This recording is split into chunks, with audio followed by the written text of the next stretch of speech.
Jadi termasuk perkara yang mengerikan pada waktu kita di masa tua itu apa?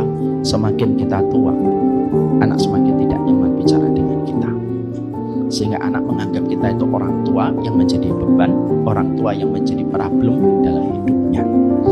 Sehingga mereka itu menempatkan kita hanya barang yang harus ditempatkan pada tempat yang menurut dia baik, tapi tidak ada komunikasi.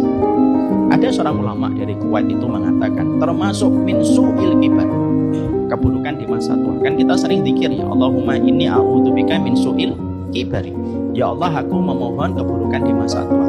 Keburukan di masa tua itu apa sih Ustaz? Keburukan di masa tua itu banyak sekali perspektif maknanya disampaikan oleh para ulama.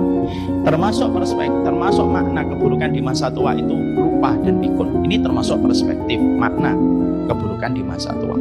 Termasuk keburukan di masa tua itu apa? Yang kedua, yaitu sakit-sakitan yang menjadikan kita menjadi beban dan kita merasakan perih itu hampir tiap waktu sebelum kematian kita. Itu termasuk keburukan di masa tua. Keburukan di masa tua itu apa? Yang ketiga, meninggalkan ibadah ketika kita sudah tidak mampu menguasai akal kesadaran kita. Sudah sholat, sudah, padahal belum sholat. Itu termasuk keburukan di masa tua yang kita harus berlindung dari keburukan di masa tua.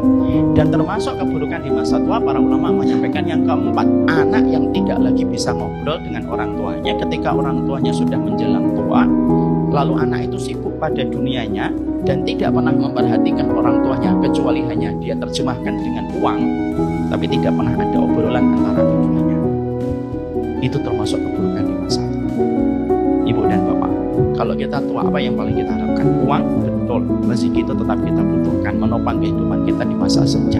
Tapi tentunya bukan itu yang terpenting. Yang terpenting itu anak mau nelpon kita, ya atau tidak? Anak mau ngobrol, duduk, ajak kita makan, ngobrol. Sembari anak itu mungkin ketika nasi kita makan, lalu nasi kita ketinggalan di mulut kita, lalu anak kita ngambil sisa nasi itu. Lalu anak itu ketika berada di mobil yang sama dengan kita, megang tangan kita, diulas-ulas, diusap-usap. Lalu ngobrol, apa yang bapak rasain hari ini? Apa yang ibu rasain hari ini?